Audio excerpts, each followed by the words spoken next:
हरे कृष्णा दोस्तों, welcome back to my channel Sushmita live में आपका स्वागत है। ये देखिए मैं क्या बना रही हूँ। ये मैं बना रही हूँ खीर।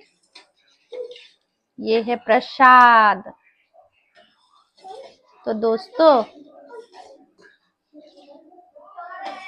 आज है शरद पूर्णिमा, इसलिए मैं बना रही हूँ खीर।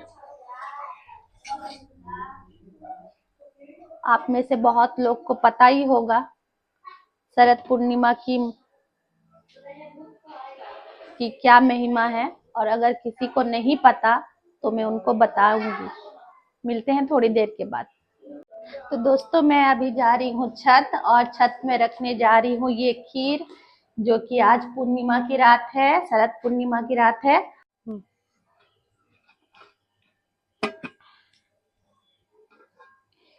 ये खीर मैं अब यहीं रात भर रखूंगी। खुले आसमान में इसको ऐसे ही रहने देंगे। इसके बाद में जो बताऊंगी मैं, वो ध्यान से सुनिएगा। अब इसको हम लोग ऐसे ही रहने देते हैं। अब नीचे चलते हैं, यहाँ बहुत अंधेरा है, लाइट भी नहीं है। चलिए अब अंदर चलते हैं। तो दोस्तों, आज के दिन पृथ्वी पूरे चंद्रमा के पास आ जाती है, बहुत करीब होती है। तो आज चंद्रमा जो 15 कला से युक्त है, पर आज के दिन वो 16 कला से युक्त हो जाते हैं, और इसलिए वो अपना अमृत बरसाते हैं। हमारे वैष्णव में ये है कि हमारा ये चार जो 365 दिन में 4 रात्रि ऐसा आता है कि हम लोग नहीं सोते हैं, नहीं सोना चाहिए। तो एक है जो जो है जन्माष्टमी, कृष्ण जन्माष्टमी के दिन नहीं सोते हैं। उसके बाद आता है शरद पूर्णिमा, शरद पूर्णिमा में भी नहीं सोना चाहिए। और थर्ड है प्रबोधिनी एकादशी, प्रबोधिनी एकादशी में भी नहीं सोना चाहिए। और फोर्थ है दीपावली, दीपावली में भी नहीं सोना चाहिए। आप लोगों में से बहुत लोग को यही पता होगा कि दीपावली में नहीं सोना चाहिए, लेकिन हम लोग का वैष्णव लोग होते हैं ना, 4 रात्रि मानते हैं कि नहीं सोना चाहिए। इन रात्रि में हम लोग को कीर्तन भजन करना चाहिए, अच्छी अच्छी किताबें पढ़ना चाहिए, और जप करना चाहिए, नाम जप करना चाहिए। तो दोस्तों, शरद पूर्णिमा जो होती है, उसकी मान्यता ये है कि ये जो है, ये समुद्र मंथन में जो अमृत निकली थी, समुद्र मंथन में एक अमृत निकली, तो वो देवताओं में बांट दिया गया, वो आपस में उन लोग पा लिए। ठीक है, तो उन लोग में से जो पा लिए, उसके बाद सारे देवता पा लिए, फिर जो बचा था थोड़ा सा अमृत, उन लोग डिसाइड किए कि ये चंद्रमा जी को सौंप देंगे। और जब चंद्रमा जी को ये सौंप दिए, तो ये 365 दिन में सिर्फ शरद पूर्णिमा के दिन ही ये अपना चंद्रमा जी अपना ये अमृत बरसाते हैं। आज ही के दिन रास पूर्णिमा भी बोलते हैं। तो आज के दिन कृष्ण जी ने रास लीला रचाई। ये रास लीला जब कृष्ण जी रचा रहे थे, तो सारे जितने देवी देवता है सारे धरती पे उतर आए थे देखने के लिए, और स्वयं शिव जी भी चले आए थे। वो खुद गोपी का रूप बना के वो कृष्ण जी के साथ में रास लीला किए थे।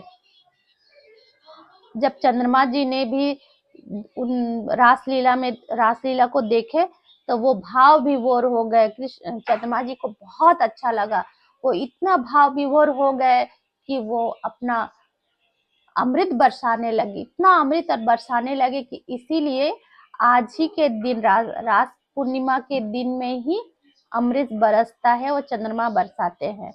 वो जो सौंप दिए थे अमृत, उसी से ही वो चंद्रमा अपना अमृत बरसाते हैं। और दोस्तों, आज ही के दिन वाल्मीकि का भी जन्मदिन है। आपको तो पता होगा वाल्मीकि जी के बारे में, जो रामायण के रचयिता है। और वाल्मीकि जी पहले डाकू थे, उसके बाद उनसे राम राम नहीं कहा जा रहा था। वो फिर मरा मरा बोलते बोलते उनके ऊपर कृपा होने लगा। उसके बाद में वो राम राम जपने लगे और उन्होंने इतना बड़ा ग्रंथ को, रामायण जैसा ग्रंथ को वो रच डाले। और दोस्तों आज ही के दिन मीराबाई जी का भी जन्मदिन है। और दोस्तों आज ही के दिन में माँ लक्ष्मी का भी आज प्रकट हुई थी। आज के दिन ही समुद्र मंथन में लक्ष्मी जी का जन्म हुआ था, उनका प्रकट हुए थे। और आज ही के दिन वो विष्णु जी को वरमाला पहना के उनकी पत्नी के रूप में आई थी। और विष्णु जी उनको पूरे ब्रह्मांड की सैर करवाए थे अपने गरुड़ में बैठा के।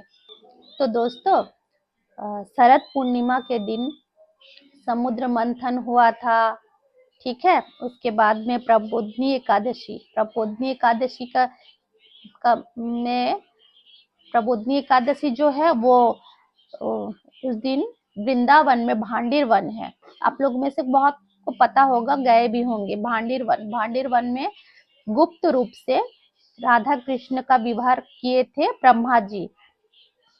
तो उस दिन को बोलते हैं एकादशी पड़ा था वो, तो वो है प्रबोधिनी एकादशी।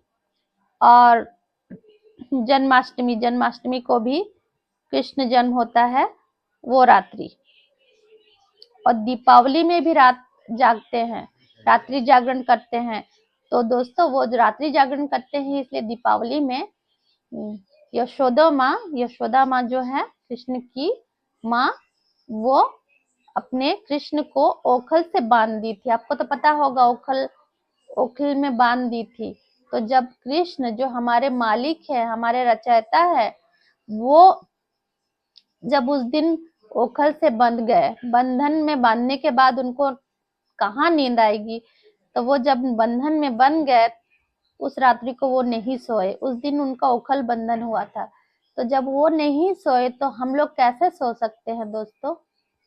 तो दोस्तों आज के दिन शरद पूर्णिमा के दिन हमें खीर बनानी चाहिए और खीर हमें खुले आसमान में रख देना चाहिए। खुले आसमान में जब चंद्रमा जी से अमृत बरसता है वो रात भर वैसा ही बरसता रहेगा। और उसे हमें सुबह ले आके उसको प्रभु जी को प्रसाद चढ़ाना चाहिए, भोग चढ़ाना चाहिए, उसके बाद हमें पाना चाहिए। तो वो हमें जब वो प्रसाद पा लेंगे तब हम साल भर हम स्वस्थ रहेंगे, निरोग रहेंगे। और दोस्तों आपको पता है ये जो औषधि बनता है, औषधि जितने बनाते हैं, जितने पेड़ पौधे होते हैं, जितने हमारे संजीवनी है, जितने सारे पेड़ पौधे हैं जो औषधि तैयार करते हैं, ये सारे जो आज ही के दिन जो अमृत बरसता है उन पे खास कृपा होती है। उनसे वही औषधि के रूप में वो पेड़ पौधे उगते हैं। जो भी औषधि बनाते हैं आज के दिन का उनको बेसब्री से इंतजार रहता है। वो अपना औषधि सारे खुले आसमान में छोड़ देते हैं ताकि उसमें अमृत का भाव आ जाए, अमृत बन जाए। वो जो होता है दोस्तों, वो जो खीर हम लोग रात में रख देते हैं, वो जो सुबह हम पाते हैं, वो खाली पेट उसको पहले पाना है तो वो पूरा अमृत बन चुका होता है। दोस्तों उसकी महिमा क्या बोलूं, जो जाने वही जाने बाबा, जो नहीं जाने उसको समझा नहीं पाएंगे। तो दोस्तों आप लोग भी खाइए खीर और आप सभी लोग को दिखाती हूँ कल खीर उतारने के बाद ही आपको दिखा सकती हूँ क्या करना है क्या नहीं। बने रहिए ब्लॉग में। आज शरद पूर्णिमा और ये अश्विनी महीना के शुक्ल पक्ष में मनाई जाती है। और हमारे वैष्णव में ये होता है कि हमारे वैष्णव में 4 रात्रि को जागरण किया जाता है। तो आज उनमें से एक रात्रि है जो हम नहीं सोएंगे, रात भर जागेंगे। तो ये अश्विनी महीना के शुक्ल पक्ष में मनाई जाती है। इसके बाद में कार्तिक महीना पड़ जाता है।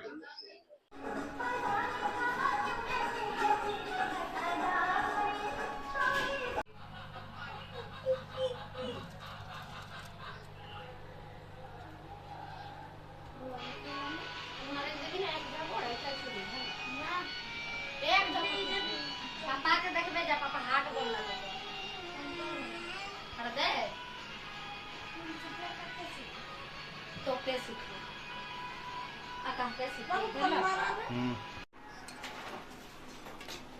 इसका तो रहना बहुत जरूरी है। तो दोस्तों मैं रात को हम लोग रख दिए थे चंद्रमा में, आपको तो पता है चंद्रमा के नीचे। और सुबह रात को हल्का बारिश भी हुई है।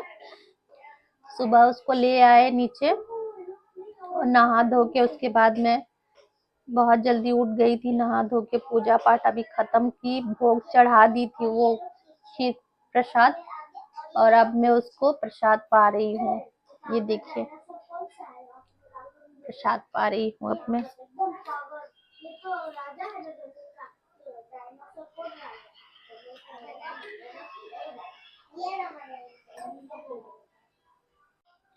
तो दोस्तों आज का वीडियो यहीं तक करते हैं। अब आज मतलब आज मैंने कल आज से ही कार्तिक महीना स्टार्ट हो जा रहा है, इसके बारे में मैं दूसरे ब्लॉग में बताऊंगी। तब तक के लिए हरे कृष्णा।